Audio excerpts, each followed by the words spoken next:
Released in 1992, the book, The Five Love Languages, spent 696 weeks on the New York Times bestsellers list, with 150 million people taking the quiz to determine their love language. Larry and I both took the test, and author Dr. Gary Chapman is here to go over our results and share some tips from his latest book, The Love Language That Matters the Most. Good morning. Thanks for being with us. Well, good morning. I'm glad to be with you all. All right, so did we screw up? Did Larry and I, do we have the love language that matters the most? When people see that title, that's the question they ask.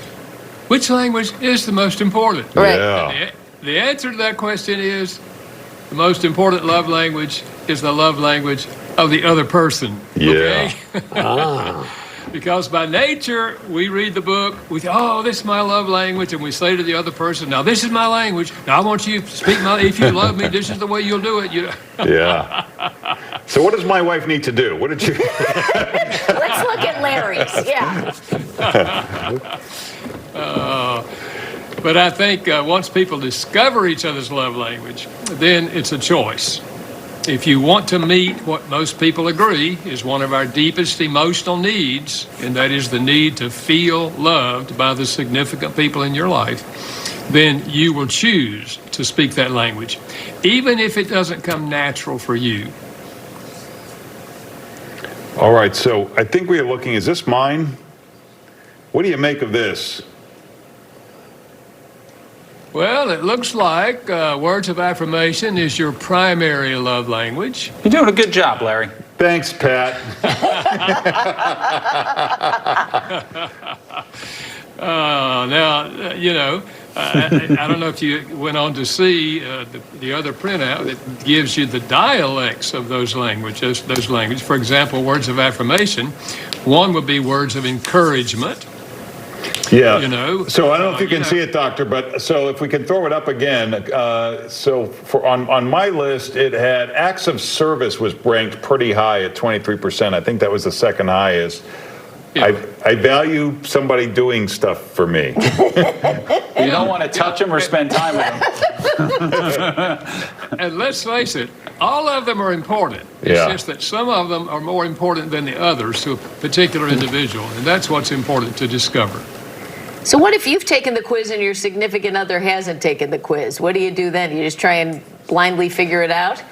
Well, you can't make them do it, but here are three informal ways to discover a person's love language. One is observe their behavior. How do they typically respond to you or to other people? Because we tend most naturally to express our love in our love language. For example, my language is words of affirmation. So just by nature, the easy thing for me is to give words of affirmation to people. So that's a clue. Just observe their behavior. Secondly, what do they request of you most often? Because the request also reveals the love language. My daughter's love language when she was a teenager, a most common request was, Dad, can we take a walk after dinner? She's asking me for quality time. She wants my undivided attention. And then the third thing is, what do they complain about most often? Oof. I had a mother tell me recently, she said, my 6-year-old son said to me, we don't ever go to the park anymore since the baby came. Ooh, his language was quality time. He used to have mom's undivided attention at the park. Now the baby's here. He's not getting it. Yeah. But whether it's an adult or a child, if you ask those three questions, or observations, you can pretty well figure out a person's primary love language. All right, let's look at Robin's chart. She needs a lot of touching, apparently. I didn't realize Wow. I did. Yo, Whoa, come here, you. come on. Doctor, can you help her? Words of affirmation, yeah. Well, all you guys just lean over and pat her on the back. Well, I'll pat her, all right. Let me ask you this. Like, receiving gifts is not important to me very much, but what if your spouse, it's important to them? That's a big, I mean, it's a, if that, you just keep giving them gifts, is that the answer to that? That seems kind of simplistic, right? Yeah, well, the thing is, the one that's least important to you, you have a hard time even imagining it could be important to somebody else. Right. You know? And that's why you have to put Post-it notes up to remind yourself. But it's not going out and buy them expensive gifts every week and that sort of thing. No, it can be a sentimental gift, which maybe is just a framed photo, some memory that two of you have together. And that would be cheaper than jewelry, too. So that's a good idea, Doctor. Absolutely. And it can be a fanciful gift now and then, or it can be just a gift that's helpful around the house, a new coffee maker or something like What that. about money? Money's not put on the list at all, Larry. Oh, You know, but if you want how much money your spouse has. I'm just kidding. It's like, how do you come up with these categories, though? Because obviously this book was a huge bestseller, on the bestseller list for innumerable years. So how did you come up with these 5? They grew out of my counseling. Yeah. I'll never forget the day it first dawned on me that what makes one person feel loved doesn't make another person feel loved. The wife said in my office, she said, I just don't feel any love coming from him. And he said, I don't understand that. I do this and that. And I said, what do you do? He said, well, I get home before she does. I start the evening meal. Sometimes I'll have it ready when she gets home. If not, she'll help me. And then I wash the dishes every night. And I vacuum the floors on Thursday night. And on Saturday, I wash the car, I mow the grass, I help her with the laundry.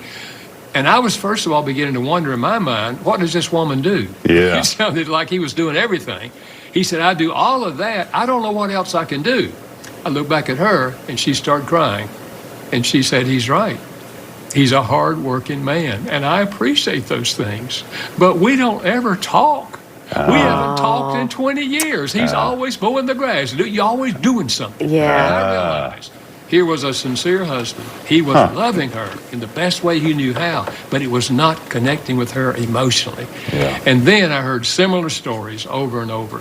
So eventually I just went through my notes and asked myself, the notes that I made when I was counseling, when someone said, I just don't feel loved by my spouse, what did they want? Yeah. And the answers fell into 5 categories. And then I started using it in my counseling and realized, oh man, this is helping people. Yeah. And it was probably 5 years later that I decided if I could put this in a book and write it in the language of the common person, leave out psychological terms that many people would not understand, maybe I could help a lot of people. Of course, I had no idea it would sell now over 20 million copies. Right? Wow. Published in over 50 languages around the world.